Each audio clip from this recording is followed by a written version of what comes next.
am Tim. I'm from West Limerick. I see Brendan, my Limerick neighbour there. So this is a good north-south occasion. So throwing a Munster accent into the mix, why not?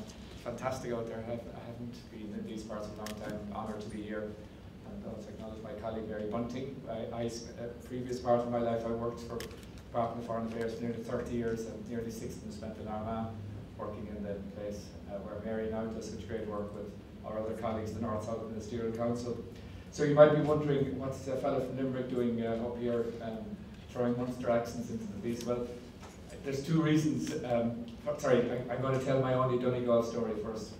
It's a bit risky now trying to tell a story, a Limerick man telling a story in Donegal, but I loved it. So apparently some island off the, I don't know what part of Donegal, but anyway, there was a small community on the island which were part of the mainland parish, Catholic parish, and apparently attendance from the islanders at Mass and the sacraments was not going terribly well, and the parish priest was none too impressed.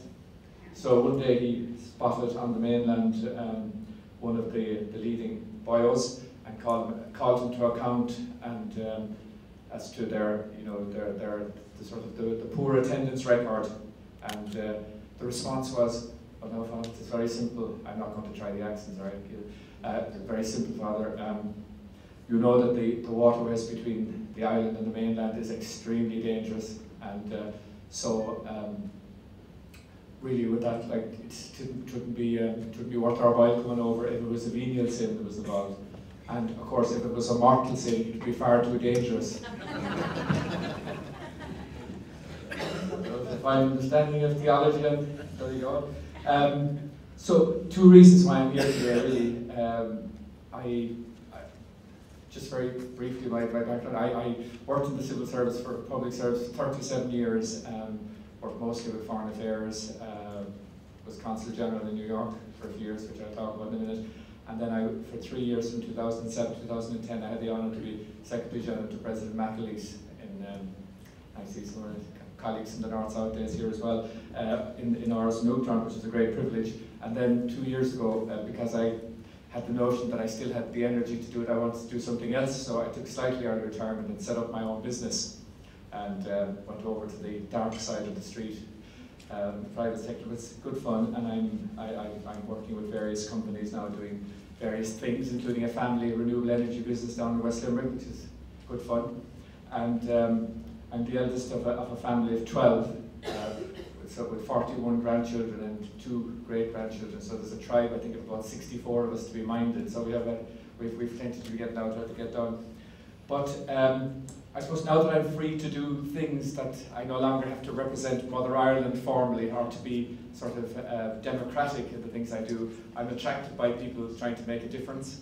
And 2 people in that regard are Derry City of Culture, Derry London, Derry City of Culture. Shona McCarthy, who was here earlier. I just got given out to her for missing her speech. Sorry, Shona. I'm sure it was very inspiring. Shona is a fantastic, fantastic citizen, and so I'm involved in the City of Culture project. And so she told me about this, and I said, "Sounds very interesting." And then I met Don McNeil on the phone, and I loved his story, and I loved what he was trying to do. And I have to confess, I wasn't really familiar with the story of the Laurentic, and I was just very taken by it, and I think it's a very powerful story. So he asked me to be here, so I'm very honoured to do so. So I'm just going to be very brief. I have no notes, I have no PowerPoints. I'm just going to talk from the heart very briefly.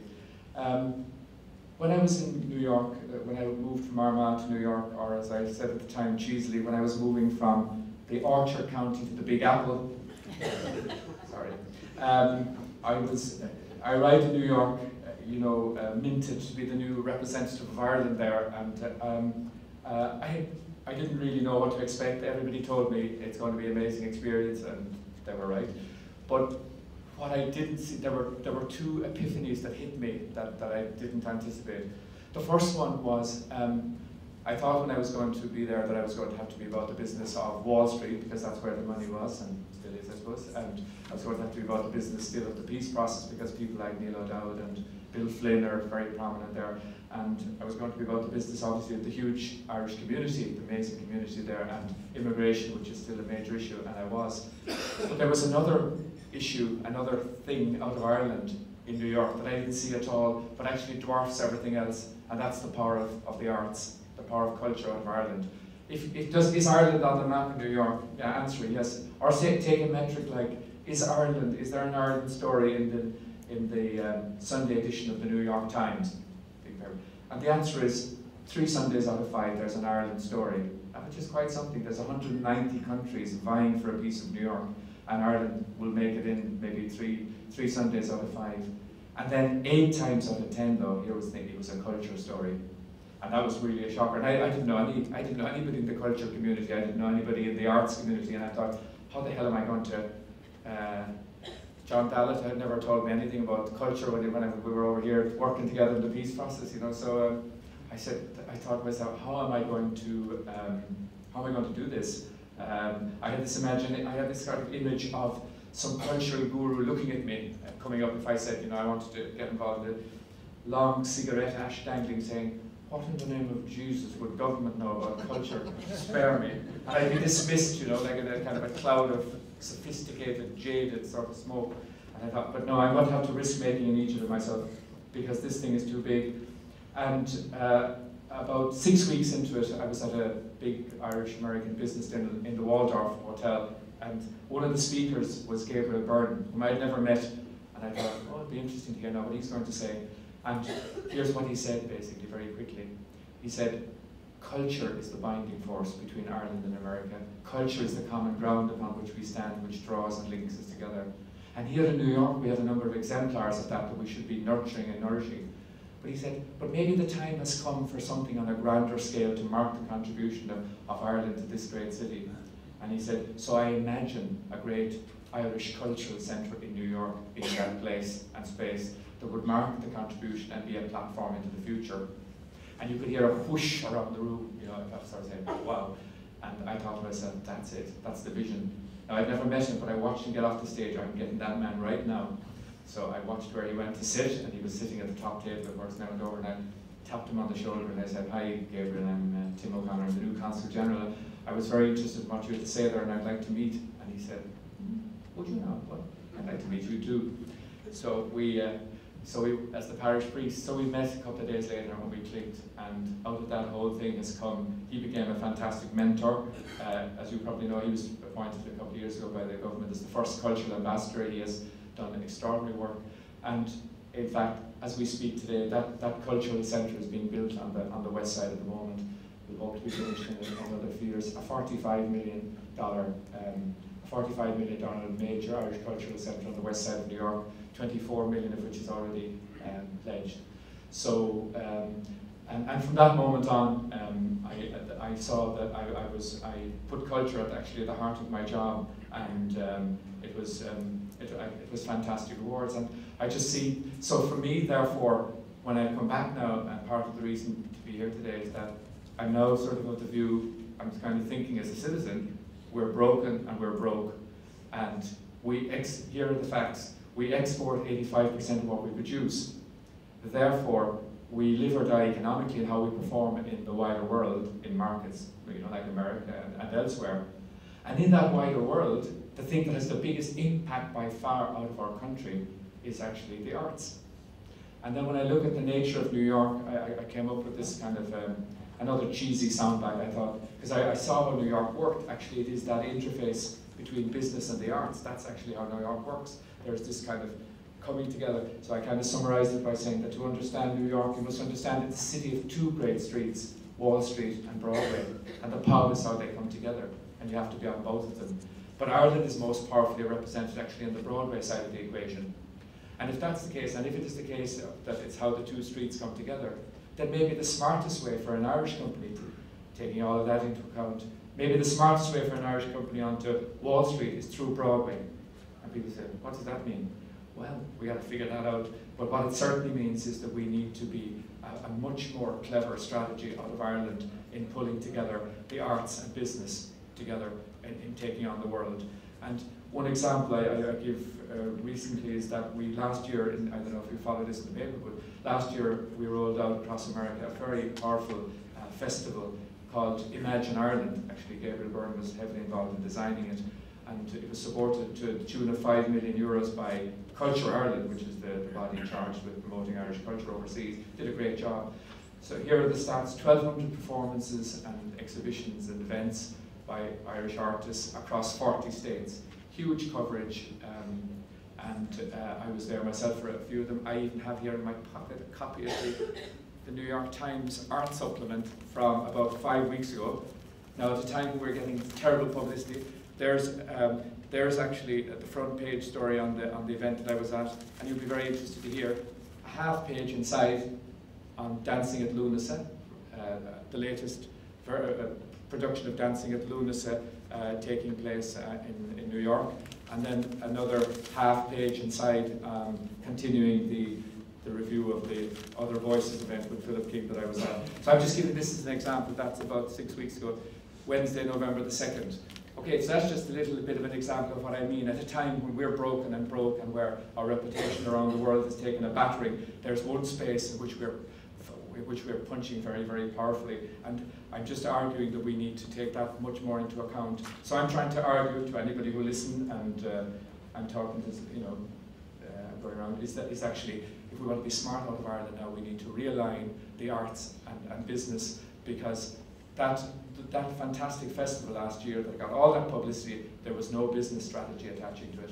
So we sent out all of these amazing organisations, companies, Druid, the Abbey, a lot of the musicians, Martin Hayes, Philip King, the whole Glenn Hansford, Gabriel Byrne himself, all of these amazing ambassadors rolling around America, and there was no business strategy attaching to it. And yet, in fact, how the world really works in these powerful places is how business and the arts come together. So I thought, that's why I thought that what Don is doing here, just connects into all of that. I just felt in this story of what you're doing here has those elements. And the other element that it has that really attracted me, and partly why I got into the car this morning at 6 o'clock in Dublin to be here, was actually you understand here the power of the incredible global Irish tribe. And that was the other piece, I suppose, for me in New York, was actually to see firsthand the incredible power that is our global tribe. So just the stats: 80 million people worldwide claiming Irish identity in some kind of a way. And we say, yeah, what's that mean, actually? But actually, guys, it is an incredible power and resource to us if we understand it. Mostly we roll our eyes at it. I mean, that's kind of ten. When I was one of those myself until 6 years ago, until I saw close up in New York. Now, New York is probably one of the most powerful cities in the world, and it is an Irish city. And okay, obviously it's the St. Patrick's Week. That is the most stunning time of it, and it is quite extraordinary that the city of that size, and when you think of Ireland, that the whole city becomes. But just during the rest of the year as well, everywhere you turn, the Irish influence. And so what is it? It's our people. This is being achieved by our people. And at the moment, there's a lot of doom and gloom in the country, and understandably a lot of worry in a lot of families, unemployment, what's going to happen to our kids, where are the jobs going to come from? Yes, it's a very worrying time, I don't deny that for a second. But we have to start again somehow. We have to, we have to dust ourselves down. And my point is, we have an exemplar of what our people can do when they get the opportunity, and it is what's been achieved by our diaspora. I'm not saying for a second that everybody, there are lots of tough stories as well, and certainly in the UK, it has been very good. But that's all the more power, the resilience of these people, to start again, to keep going, and to achieve what they've achieved now. And the very interesting thing is that available to us, but we haven't harnessed it because we haven't understood it, in my view, is actually, that's a power available to us today to harness now, if we wish. Our diaspora is a sleeping giant available to us to actually, but you won't harness it by saying, did you hear the bloody Americans? Whatever. We won't. That's arrogance, and that's lack of understanding. And I think what these people are prepared to be is, if we can come up with ways and means of working together, there is fantastic potential in it, and there's jobs in it. And I have one story. Merrill Lynch moved into Ireland in the early 90s, and the chief executive of Merrill Lynch is a man called Dan Tully. This is a true story. Dan Tully, obviously Irish roots, and the word, at that stage, Merrill Lynch, this is in the early 90s, they didn't yet have a European headquarters. This is before they came, obviously. And the decision was being made, and the word was that they were going to, they were likely to go to Geneva. And our ambassador in Washington, a good Legion man called Dermot Gallagher, got wind of this and knew Dan Tully and went to Dan and said, Dan, can you give us a chance to make a pitch for Dublin, for the European headquarters of Merrill Lynch?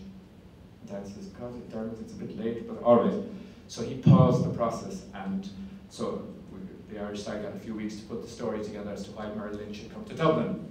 And they did, and a very good convincing case was made, and it was put before the board. So the final decision came, the board had to choose between Geneva and Dublin. And Dan Tully, the chairman and CEO, excused himself from the discussion because, well, he's Irish, so he kind of felt that it wouldn't be appropriate for him to be there. However, as he went to leave the boardroom, to leave his colleagues behind to make the decision, he turned around at the door. Bear in mind now that he's the chairman and CEO, and he said, by the way, folks, there are no Tullys in the phone book in Geneva. I rest my case. But anyway, so look, finally, because I see Dan looking at me, look, all I wanted to do today was just leave a few thoughts. Everybody here today is a believer in making a contribution, doing something different. I'm very hopeful for the future. There's a lot of reason to be gloomy. There's a lot of reason to be worried. And I understand that, but I've seen, look, we have no choice but to roll up our sleeves and begin again. Easy to say, but that's what we have to do. And in doing so, we have to be smart. President Matthews used to say, he used to remind us about that old Irish phrase, the thing that is small needs to be clever. And I like the Kenny Taoiseach's one too as well about pitching Ireland as the best small country in the world by 2016, to do a lot of things to grow up, raise a family, do a business and grow old, and I think that's a good vision, a very good vision. So if we're small and we have to be smart, then let's be about the business of taking advantage of every positive that we have, and that's why, and those things are all here in this room. I think that's why I'm here. What this interests me is people like Don, getting up and making a difference, and his daughter Ashling out there helping, and people pulling something powerful together. And I commend also the Ambassador Hearn. I don't know if he's here in the room, but what he has done. Thanks, Ambassador. You understand this, and we really appreciate what you've done. And is that your poem at the end? Your song? It's fantastic. An artist in his own right. Thanks very much. And I think that, while I've been talking about New York, because that's what I experienced, the reason I'm here is that, the Canada connection is so incredibly powerful, and that the ambassador is here today spending time with us, and his counterpart ambassador in Canada, in Ottawa, the Irish ambassador to Canada, is a very good friend of mine called Ray Bassett, who would work very closely in the peace process, and I know that the two ambassadors, we have great representatives both ways in that, and that's a great power. And so I think elements that are here today are that we have a peace process that we're building, and the work of Mary Bunting and others, and John and Tarlik and a whole bunch of people here who have turned the situation that seemed hopeless around, and as the Good Friday Agreement says, have engineered a new beginning. It's a fantastic opportunity is to make a new beginning. That's something that's been given to us in our generation, which is an incredible start. I say to people, if it's been a disastrous time economically in the last few years, what about if, as well as the collapse economically, what about the peace process had collapsed as well, and that and we were trying to cope with that too, which it could have done, but it hasn't. It has got stronger actually, which is amazing, and that's a tremendous platform for us to build the future out of. And at the end of the day, we're all human beings actually, and that's actually the most powerful piece of all of this. And that's why this story is so powerful, because a group of people going about their business were to, it was their destiny to have their lives ended in here, and the fact that they're being remembered here today is just pulled so many strands together between Ireland and the world, between Ireland and Canada, between Ireland and America, Ireland North and South, the ships, the Titanic, the shipyards, the skills, the past, the future, poetry, music, the world. It's all here. Thanks very much.